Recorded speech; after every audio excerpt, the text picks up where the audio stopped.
Hello बच्चों, good evening. कैसे हैं आप सभी लोग? आई होप सभी लोग अच्छे होंगे। और कल का क्लास बहुत सारे बच्चे ने देखा, कमेंट भी किया कि मैम आगे का वीडियो बनाइए। आगे का क्लास मैंने नोट्स बना लिया है, तो ठीक है, इसी तरह पढ़ते रहिए। और कल हम लोग ने क्या पढ़ाया था, एक बार रिवीजन कर लेते हैं, फिर आज स्टार्ट करते हैं। ओके, तो कल क्या पढ़ाया था, हम क्या चीज़ के बारे में बताए थे? चार्ज के बारे में, इलेक्ट्रिक चार्ज। चार्ज आवेश क्या होता है? चार्ज किसी वस्तु का वह गुण होता है जो अपने चारों ओर विद्युत क्षेत्र या चुंबकीय क्षेत्र उत्पन्न करता है या उसका अनुभव कराता है, चार्ज कहलाता है ना। चार्ज को स्मॉल क्यू या कैपिटल क्यू से सूचित करते हैं, है ना। चार्ज का मात्रक क्या होता है? एम्पियर सेकेंड होता है, जिसे कूलम कहते हैं। और एक कूलम का मैंने डिफिनेशन बताया था। ये क्वेश्चंस इंपॉर्टेंट है, आपको ऑब्जेक्टिव में देखने को मिलता है कि एक कूलम को परिभाषित कीजिए। तो हम क्या लिखेंगे? अगर किसी चालक तार से एक सेकंड में 1 एम्पियर की धारा प्रवाहित होती है, तो उस चालक तार से प्रवाहित उस चालक तार में उपस्थित कुल आवेश 1 कूलम होता है ना। तो अब चार्ज का जो है सीजीएस मात्रक क्या बताया था? स्टेट इलेक्ट्रोस्टेट यूनिट, एस्थेटिक यूनिट, है ना, ESU। तो वो सीजीएस मात्रक है उसमें, और उसको क्या कहते हैं? फ्रैंकलिन भी कहते हैं। उस मात्रक को क्या कहते हैं? फ्रैंकलिन। आवेश का बीमा 80 होता है। ये फॉर्मूला मैंने बताया था कल। आवेश Q बराबर I T, है ना। तो इसी से आया कि आवेश का बीमा क्या होता है? विद्युत धारा का बीमा क्या होता है? A। और समय का बीमा क्या होता है? T। ये बीमा को स्मॉल में नहीं लिखते, बीमा हमेशा कैपिटल लेटर में लिखाता है ना। बीमा हमेशा कैपिटल लेटर में लिखाता है। तो आवेश की बीमा क्या हो जाएगी? 80, है ना। आवेश कौन सी राशि है? अदिश राशि है और एक व्युत्पन्न भौतिक राशि है। कैसे? ये मूल भौतिक राशि क्यों नहीं है पता है? क्योंकि ये सेल्फ डिपेंडेंट नहीं है, इसको किसी और पे डिपेंड होना पड़ रहा है। तो ये क्या है? व्युत्पन्न भौतिक राशि है। जैसे आवेश को किस पे डिपेंड होना पड़ रहा है? करंट पे, इलेक्ट्रिक करंट पे और टाइम पे, है ना। तो ये विद्युत धारा और टाइम पे निर्भर करती है, जिस कारण क्या है? व्युत्पन्न भौतिक राशि है। आवेश का बीमा 80 होता है। उसके बाद हम लोग ने क्या पढ़ाया था कि टाइप्स ऑफ चार्ज, आवेश के प्रकार। आवेश के प्रकार में मैंने बताया था कि there are 2 types of charge, positive charge and negative charge. Positive charge धन आवेश, यानी कि जब कोई वस्तु अपना इलेक्ट्रॉन किसी दूसरे वस्तु को देता है, तो वो वस्तु क्या कहलाता है? पॉजिटिव। तो उस वस्तु पे पॉजिटिव चार्ज रहता है, क्योंकि इलेक्ट्रॉन तो चला गया, है ना। निगेटिव इलेक्ट्रॉन ही ना निगेटिव माइनस में होता है, तो वो तो चला गया दूसरे वस्तु में, तो ये वस्तु क्या बच गया? Positive charge. इसी तरह निगेटिव चार्ज, है ना, जब कोई वस्तु किसी दूसरे वस्तु से इलेक्ट्रॉन ग्रहण करता है, तो वो वस्तु निगेटिव चार्ज हो जाता है ना। इलेक्ट्रॉन लेगा तो वो क्या हो जाएगा? Negative charge. तो मैंने टाइप्स ऑफ चार्ज बताया। उसके बाद क्या बताया था? प्रॉपर्टीज ऑफ चार्ज, यानी कि आवेश के गुण। आवेश के गुण में मैंने एक ही बता पाई थी और टाइम ज्यादा हो गया तो छोड़ दी थी। कौन सा बताई थी? आवेश की स्थिरता का सिद्धांत, यानी कि इसमें क्या बताई थी? आवेश पर जो है वेग का प्रभाव नहीं पड़ता। आवेश पर वेग का प्रभाव नहीं पड़ता है। किसी वस्तु का आवेश उतना ही रहता है, जब किसी वस्तु का रेस्ट में जितना आवेश है, उस वस्तु का गतिमान में भी चार्ज उतना ही रहेगा, नहीं बदलता। उसका वेग से उसका कोई लेना देना नहीं है चार्ज का, है ना। तो वेग का प्रभाव चार्ज पे नहीं पड़ता। यहाँ पर मैंने नोट में भी लिखाई थी कि वेग का प्रभाव द्रव्यमान पे पड़ता है। किसी वस्तु का रेस्ट में जितना द्रव्यमान है, अगर उस वस्तु गतिमान में हो रहा है तो उसका चार्ज बदल जाएगा, वो नहीं रहेगा, है ना। आवेश का वही रहेगा, जितना द्रव्यमान रेस्ट, जितना चार्ज रेस्ट में है उतना ही चार्ज मूविंग में भी रहेगा। बट द्रव्यमान के साथ क्या होता है कि द्रव्यमान पर वेग का प्रभाव पड़ता है। पहले जितना चार्ज है रेस्ट में, मूविंग होने के बाद उसका चार्ज बदल जाता है। यहाँ तक मैंने बता दिया था।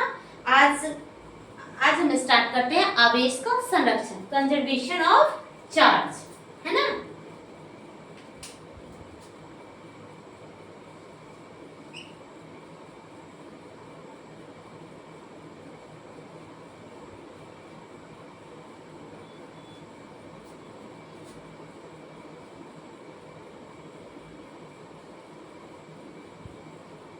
कंजर्वेशन ऑफ चार्ज,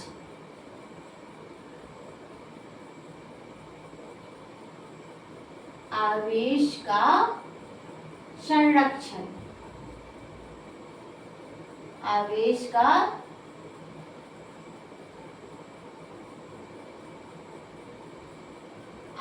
का संरक्षण, है ना। तो आवेश का संरक्षण क्या होता है? किसी भी वस्तु में आवेश चार्ज न तो उत्पन्न किया जा सकता है और नहीं नष्ट किया जा सकता है। किसी वस्तु में चार्ज नहीं उत्पन्न किया जा सकता है और नहीं नष्ट किया जा सकता है। क्या होता है? एक बॉडी से दूसरे बॉडी में ट्रांसफर किया जाता है, स्थानांतरित किया जाता है। आवेश को, चार्ज को एक बॉडी से दूसरे बॉडी में ट्रांसफर करते हैं, न कि उत्पन्न करते हैं, है ना। तो मान लीजिए ये कोई वस्तु है, है ना। तो ये वस्तु है, तो ये अपना इलेक्ट्रॉन किसी दूसरे वस्तु को दे दिया, यानी कि इसका इलेक्ट्रॉन जो है बाहर निकल गया, है ना। इसका इलेक्ट्रॉन जो है ये वस्तु का, मानिए कि ये कोई वस्तु है, इसमें ये अपना इलेक्ट्रॉन किसी दूसरे वस्तु को दे दिया। क्या दिया? इसका इलेक्ट्रॉन क्या हुआ? बाहर निकल गया। तो ये वस्तु क्या हो जाएगा? इस वस्तु पे कौन सा चार्ज हो जाएगा? Positive charge. ये वस्तु धन आवेशित हो गया, है ना। इस वस्तु पे कौन सा चार्ज हो जाएगा? Positive charge. और इसका मास क्या हो जाएगा? मास क्या हो जाएगा? घट जाएगा।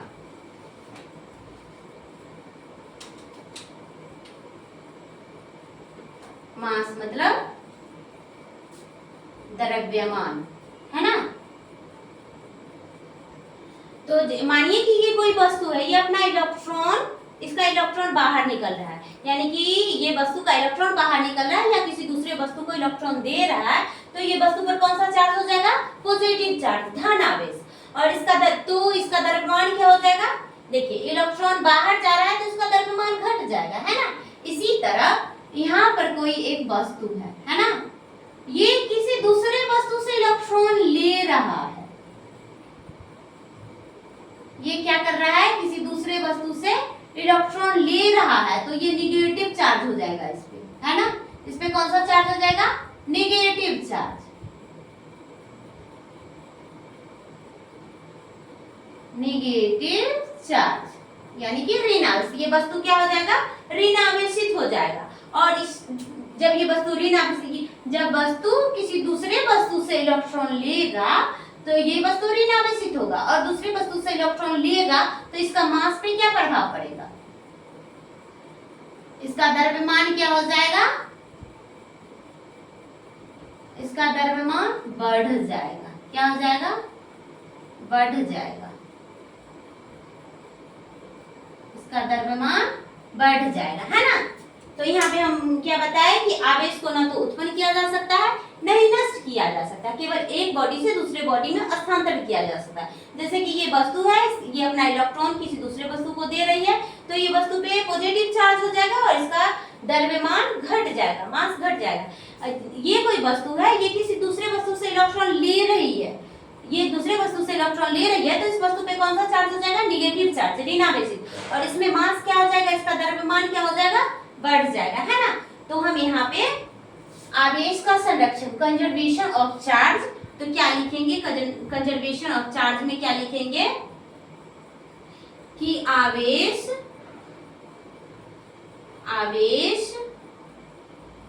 न तो उत्पन्न किया जाता है, न तो उत्पन्न किया जा सकता है,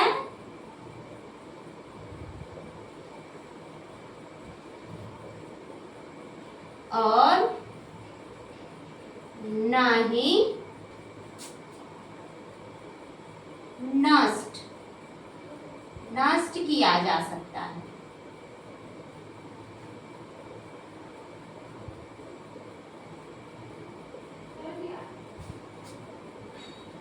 केवल एक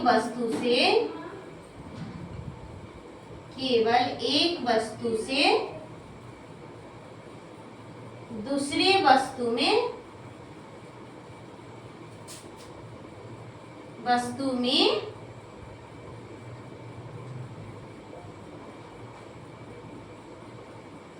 स्थानांतरण किया जाता है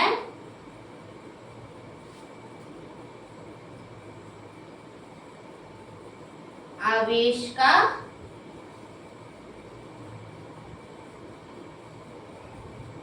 संरक्षण कहलाता है।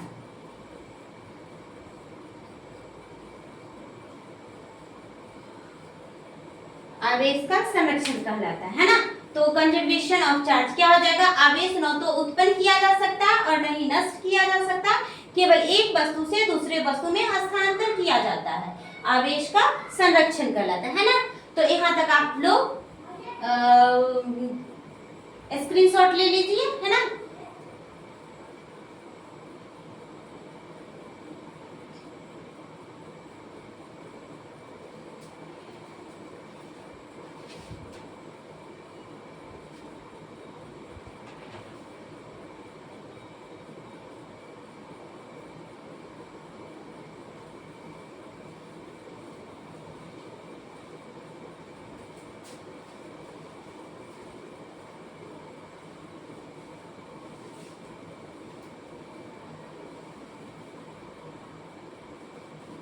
अब करते हैं क्वांटाइजेशन ऑफ चार्ज।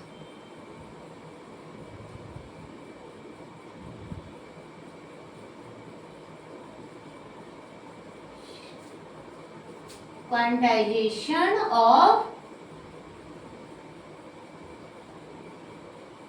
आवेश का क्वांटीकरण।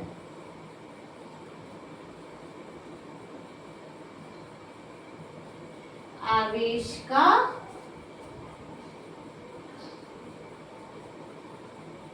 क्वांटीकरण, है ना।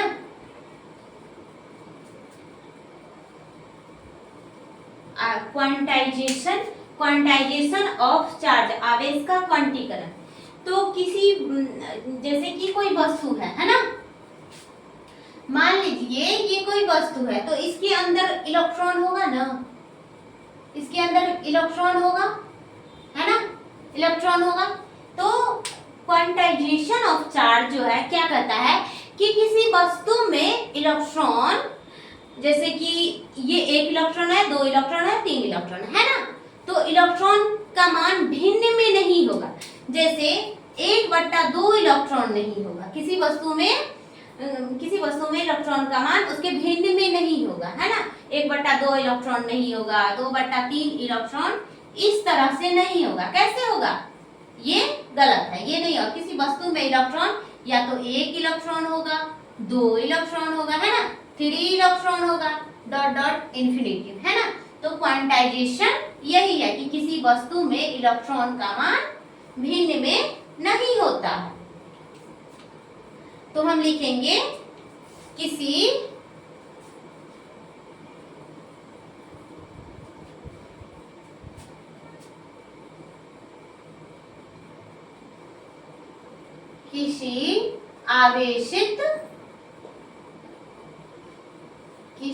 आवेशित वस्तु में किसी आवेशित वस्तु में आवेश का मान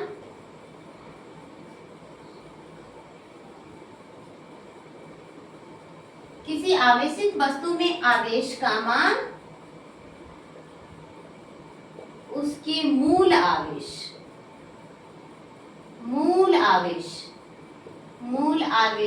मतलब इलेक्ट्रॉन,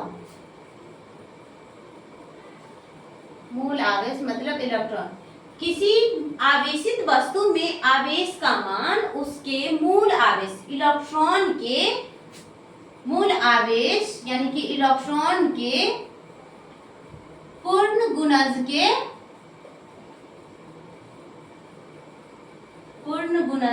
बराबर होता है,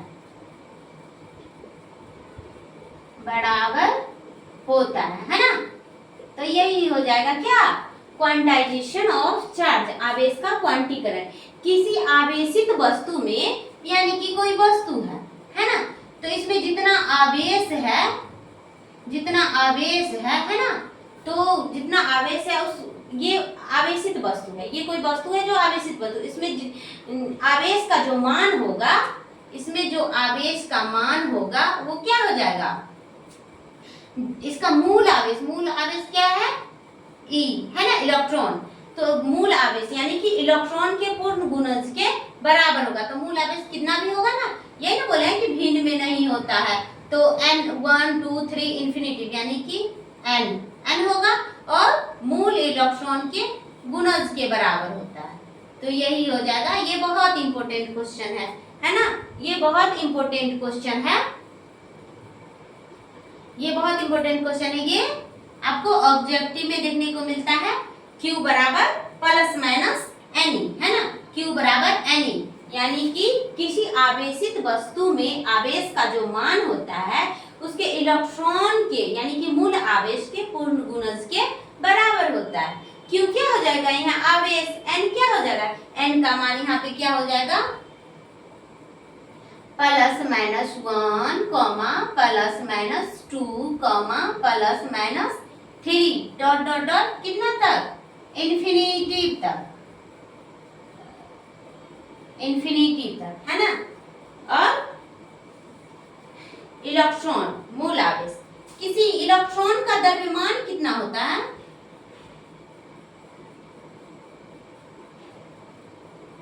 इलेक्ट्रॉन, यहाँ पर ये क्वेश्चन आएगा, लिख लीजिए, ऑब्जेक्टिव में रहेगा, इलेक्ट्रॉन का द्रव्यमान 9.1 into 10 to the power minus 31 kg। किसी वस्तु में इलेक्ट्रॉन का जो द्रव्यमान होता है, किसी वस्तु में इलेक्ट्रॉन का, एक इलेक्ट्रॉन का द्रव्यमान कितना होता है, 9.1 into 10 to the power minus 30 kg होता है। और इलेक्ट्रॉन का आवेश, किसी वस्तु में इलेक्ट्रॉन का आवेश कितना होता है,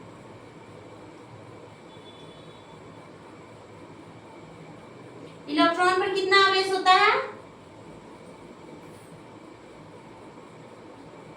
इलेक्ट्रॉन का आवेश इक्वल टू, इलेक्ट्रॉन का आवेश कितना होता है, 1.6 into 10 to the power minus 90 coulomb, है ना।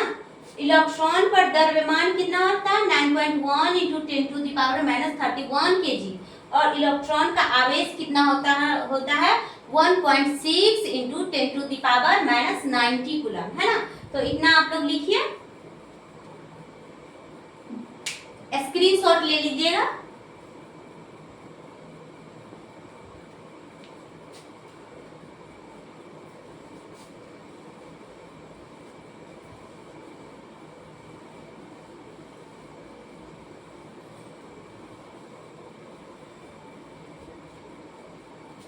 अब हम पढ़ेंगे आवेशन की विधियां, है ना, कि किसी वस्तु को आवेशित हम किस तरीके से कर सकते हैं।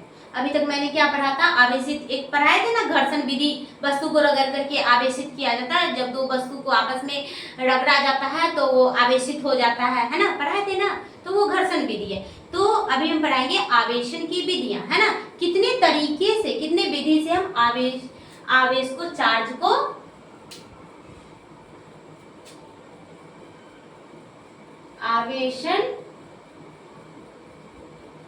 आवेशन की विधियां,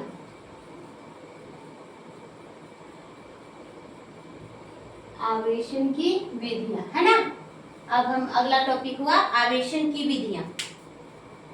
तो आवेशन की तीन विधि के द्वारा आवेश को चार्ज किया जा सकता है, कंडक्शन मेथड, चालन विधि, और कंडक्शन मेथड, और इंडक्शन मेथड और फ्रिक्शन मेथड, है ना। चालन विधि, प्रेरण विधि और घर्षण विधि। चालन विधि, इंडक्शन मेथड,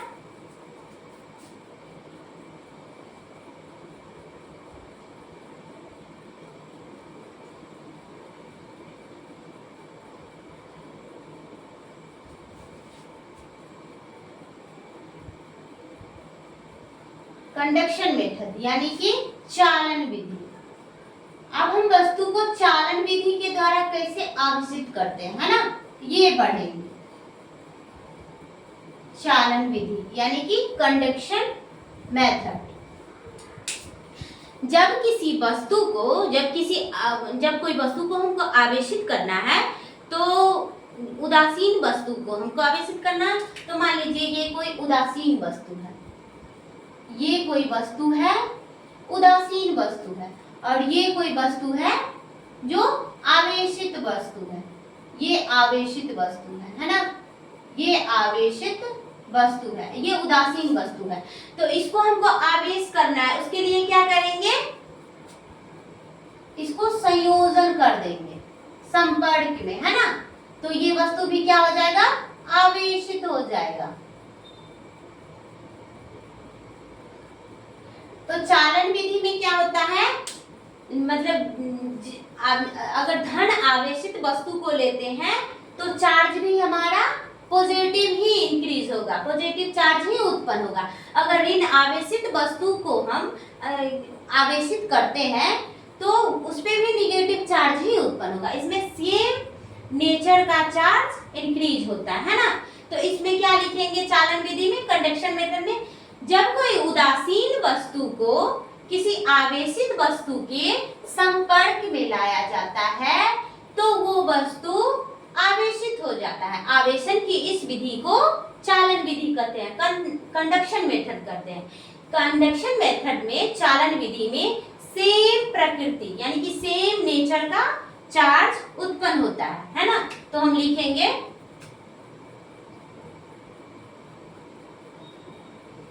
जब किसी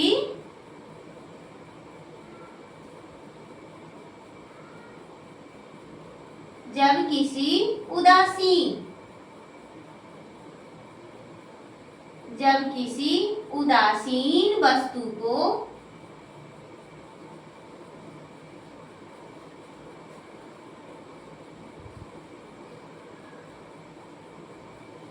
आवेशित वस्तु के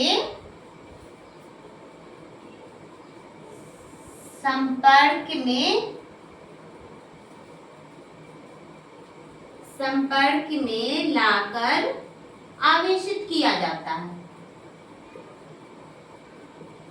आवेशित किया जाता है।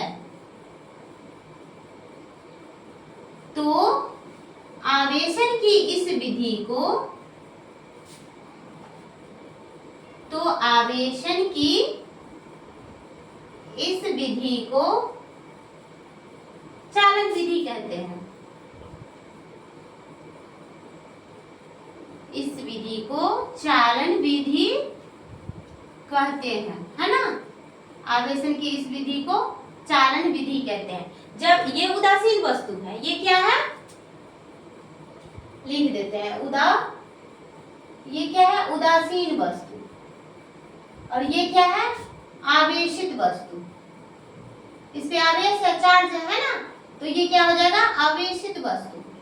और ये उदासीन वस्तु है, ये इस पे कोई चार्ज नहीं है। तो उदासीन वस्तु को हमको आवेशित करना है, तो पहले क्या करेंगे, उदासीन वस्तु को आवेशित वस्तु के संपर्क में लाकर आवेशित किया जाता है। तो आवेशन की इस विधि को कंडक्शन मेथड, चालन विधि कहते हैं, है ना।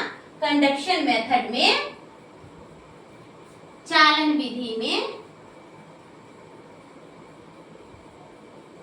चालन विधि में सेम नेचर यानी कि समान प्रकृति, समान प्रकृति के आवेश उत्पन्न होते हैं, समान प्रकृति के आवेश उत्पन्न होते हैं, है ना। तो क्या है, कंडक्शन मेथड में यानी कि चालन विधि में सेम प्रकृति, अगर बस धन आवेशित वस्तु लेते हैं तो धन आवेश यानी कि पॉजिटिव चार्ज ही उत्पन्न होगा। अगर यहाँ हम ऋण आवेश निगेटिव चार्ज वाला वस्तु लेते हैं तो यहाँ पे निगेटिव चार्ज ही, यही लाइन यहाँ लिखा हुआ है कि कंडक्शन मेथड चालन विधि में समान प्रकृति के आवेश उत्पन्न होते हैं, है ना। तो यहाँ तक आप लोग स्क्रीनशॉट ले लीजिए।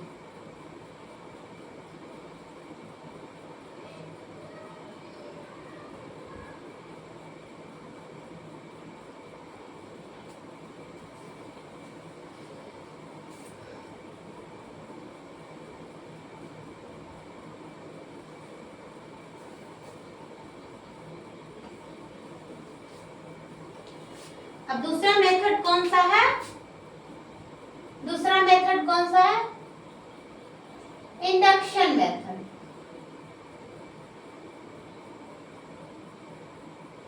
इंडक्शन मेथड है ना, प्रेरण विधि।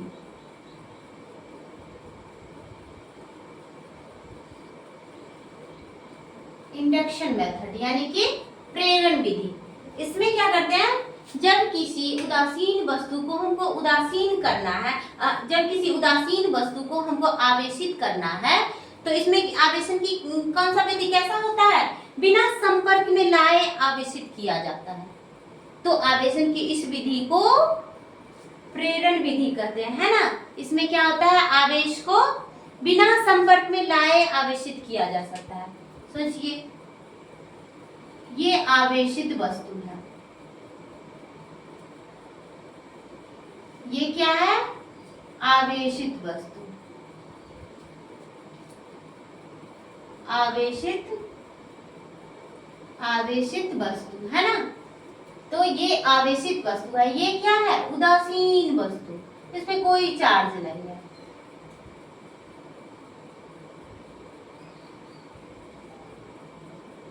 उदासीन वस्तु है ना, ये क्या है? आवेशित वस्तु और ये उदासीन वस्तु, इसको हमको चार्ज करना है ना। तो ये क्या, ये कैसे चार्ज होगा? बिना संपर्क में लाए। उस कंडक्शन मेथड में क्या किए थे, उसको कनेक्ट कर दिए थे, संपर्क में लाए थे, तब ये भी चार्ज हो गया। इसको बिना संपर्क में लाए अगर ये क्या होता है, इंडक्शन मेथड में बिना संपर्क में लाए यह चार्ज हो जाता है। तो इसको क्या कहते हैं? इंडक्शन मेथड है ना। उदासीन वस्तु बिना संपर्क में लाए ये वस्तु आवेशित हो जाता है, उसमें संपर्क में लाने पर, इसमें बिना संपर्क में। और इंडक्शन मेथड में डिफरेंट नेचर का आवेश उत्पन्न होता है। अगर वस्तु धन आवेशित लेते हैं तो यहाँ कौन सा चार्ज उत्पन्न होगा? Negative charge. यहाँ कौन सा चार्ज उत्पन्न, इस वस्तु पे कौन सा चार्ज उत्पन्न होगा? Negative charge. अगर यहाँ निगेटिव चार्ज वाली वस्तु लेते हैं, ऋण आवेशित वस्तु लेते हैं, तो यहाँ धन आवेश उत्पन्न होगा, है ना। तो यहाँ क्या लिखेंगे कि जब किसी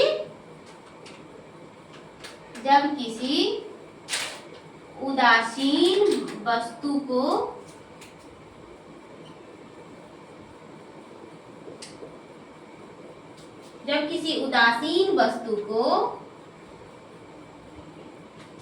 आवेशित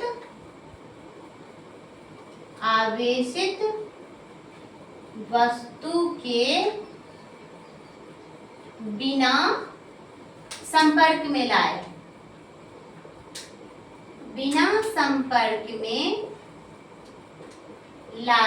आवेशित किया जाता है,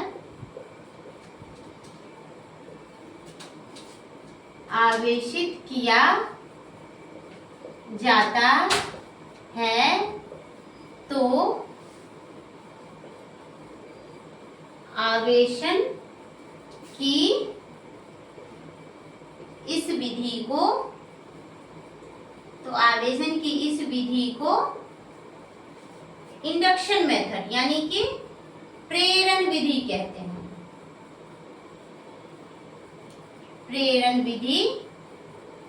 हैं। है ना। क्या बताया हमने कि जब किसी उदासीन वस्तु को हमको आवेशित करना है तो बिना संपर्क में लाए आवेशित किया जा सकता है।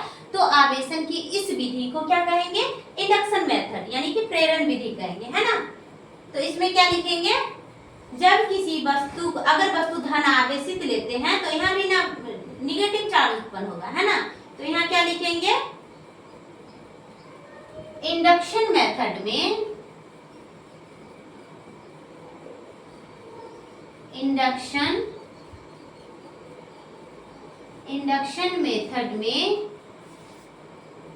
डिफरेंट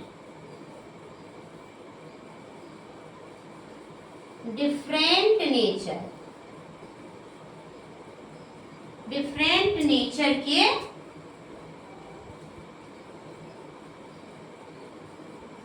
चार्ज उत्पन्न होते हैं, है ना। ये है ना कि प्रेरण विधि में अलग डिफरेंट यानी कि भिन्न प्रकार के आवेश उत्पन्न होते हैं। अगर वस्तु पॉजिटिव लेते हैं तो वो निगेटिव चार्ज उत्पन्न करेगा, अगर वस्तु निगेटिव लेते हैं तो दूसरा वस्तु पे कौन सा चार्ज उत्पन्न होगा, पॉजिटिव चार्ज। और इसमें आवेशन का विधि क्या है, बिना संपर्क में लाए, है ना। तो यहाँ तक आप लोग स्क्रीनशॉट ले लीजिए।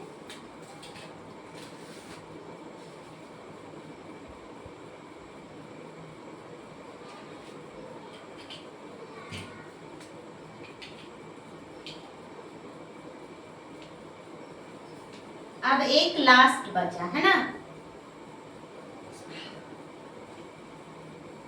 Friction method. तीसरा क्या है, आवेशन की विधियां। वस्तु को कितने प्रकार से आवेशित किया जाता है, 3 प्रकार से, कंडक्शन मेथड, इंडक्शन मेथड और तीसरा क्या है, फ्रिक्शन मेथड।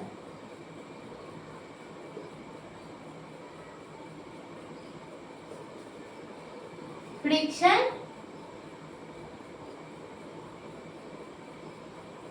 यानी कि घर्षण विधि, घर्षण विधि।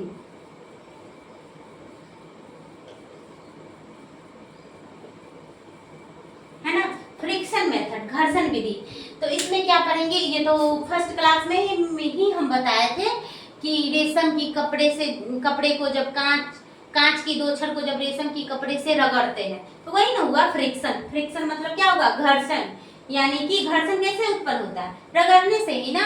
तो वो फ्रिक्शन मेथड वही था कि जब किसी कांच के छड़ को रेशम के कपड़े से हम रगड़ते थे तो चार्ज उत्पन्न होता था, है ना। तो चार्ज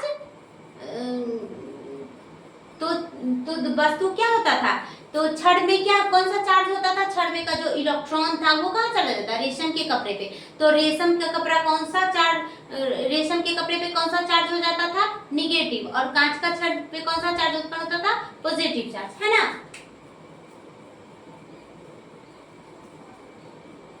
जैसे ये क्या था,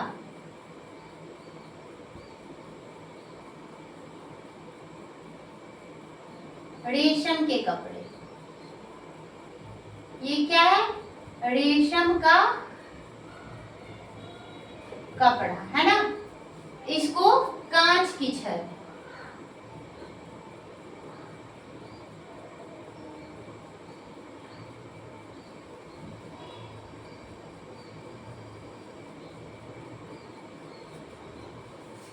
ये क्या हो जाएगा, कांच की छड़, है ना। जब रेशम की कपड़े को कांच की छड़ से रगड़ते हैं तो क्या होता है, रेशम के कपड़े सारा कांच के छड़ में जो जितना इलेक्ट्रॉन था सब निकल के कहाँ चला गया, रेशम के कपड़ा पे। और कांच का छड़ पे कौन सा आवेश बच गया, चार्ज बच गया, पॉजिटिव चार्ज, है ना। तो ये अपना इलेक्ट्रॉन सारा कांच का छड़ जो था वो सारा इलेक्ट्रॉन रेशम के कपड़े को दे दिया, तो रेशम के कपड़ा नेगेटिव चार्ज हो गया और इस पे पॉजिटिव चार्ज हो गया। तो यही होता है फ्रिक्शन मेथड, है ना। तो हम यहाँ लिखेंगे, जब हम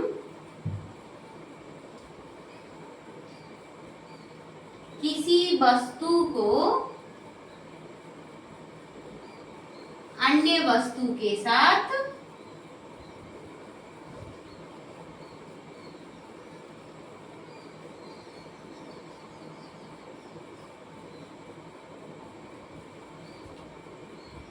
जब हम किसी वस्तु को अन्य वस्तु के साथ रगड़कर आवेशित करते हैं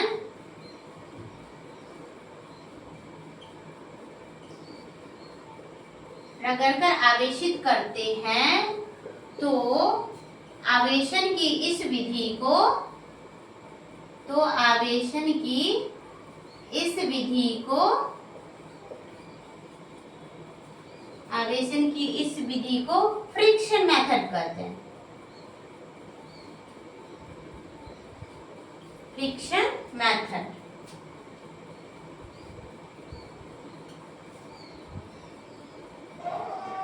घर्षण विधि कहते हैं, है ना, घर्षण विधि कहते हैं। आवेशन की इस विधि को क्या कहते हैं? घर्षण विधि कहते हैं, है ना। जब हम किसी वस्तु को, यानी कि एक रेशम का कपड़ा है और दूसरा वस्तु क्या है, कांच की छड़, दोनों को आपस में रगड़ेंगे तो कांच का छड़ में जो जितना भी इलेक्ट्रॉन था वो किसको दे देगा? रेशम के कपड़े को दे देगा। तो रेशम के कपड़े पे क्या हो जाएगा? Negative charge. Negative charge. और कांच की छड़ पे क्या हो जाएगा? Positive charge.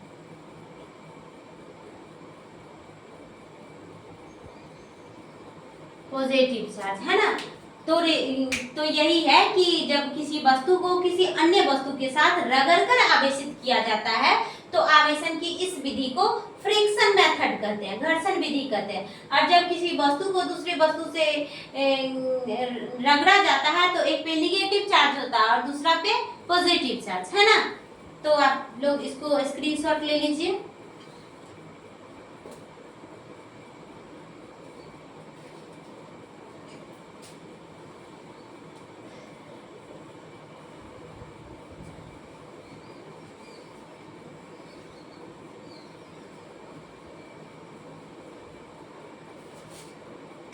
अगला टॉपिक है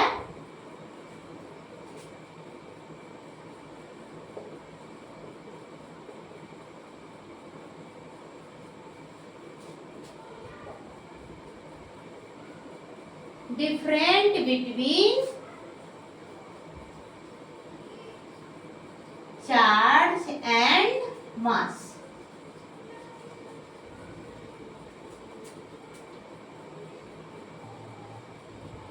द्रव्यमान और आवेश।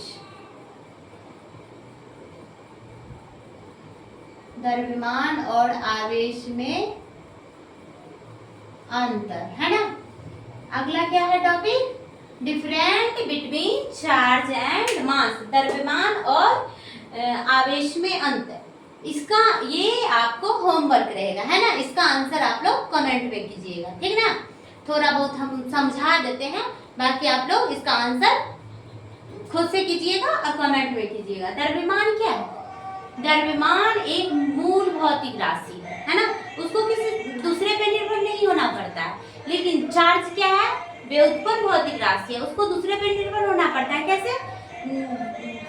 द्रव्यमान जो है मास ये किसी पे निर्भर नहीं करता है, लेकिन आवेश जो है ये किस पे निर्भर करता है? विद्युत धारा और टाइम पे, है ना। Current I/T। तो ये व्युत्पन्न भौतिक राशि है, लेकिन ये मूल भौतिक राशि है। इसको किसी पे निर्भर नहीं होना पड़ता है ना। इसको दो चीज पे निर्भर होना पड़ता है। ये क्या कहते हैं? इलेक्ट्रिक करंट पे, विद्युत धारा पे और टाइम पे, है ना। तो ये व्युत्पन्न भौतिक राशि है, ये मूल भौतिक राशि है। इसका मात्रक केजी होता है ना। द्रव्यमान का मात्रक केजी होता है और इसका मात्रक विद्युत धारा का मात्रक क्या होता है? एम्पियर। और टाइम का मात्रक क्या होता है? सेकेंड होता है ना। तो इसका मात्रक केजी होता है, इसका मात्रक एम्पियर सेकेंड होता है। इसका बीमा एम होता है और इसका बीमा AT होता है ना। और ये सब ये क्या है? द्रव्यमान जो है वेग पे निर्भर नहीं करता है। आवेश हम पढ़ाए हुए हैं। द्रव्यमान वेग पे निर्भर करता है। अगर किसी वस्तु का रेस्ट में जितना द्रव्यमान है, मूविंग करने पे उसका द्रव्यमान बदल जाएगा। तो ये मास जो है वेग पे निर्भर करता है, बट चार्ज जो है वो वेग पे निर्भर नहीं करता है। यानी कि किसी बॉडी का रेस्ट में जितना चार्ज है उतना ही चार्ज उस बॉडी का मूविंग में भी रहेगा, है ना। तो इसका ये जो है वेग पे निर्भर नहीं करता है, ये वेग पे निर्भर करता है। और बहुत सारा डिफरेंट है। आप ये क्वेश्चंस आप लोग का होमवर्क रहा, आप लोग इसका आंसर कमेंट में जरूर कीजिए, है ना। और तब तक के लिए इतना ही। Thank you, bye bye, take care.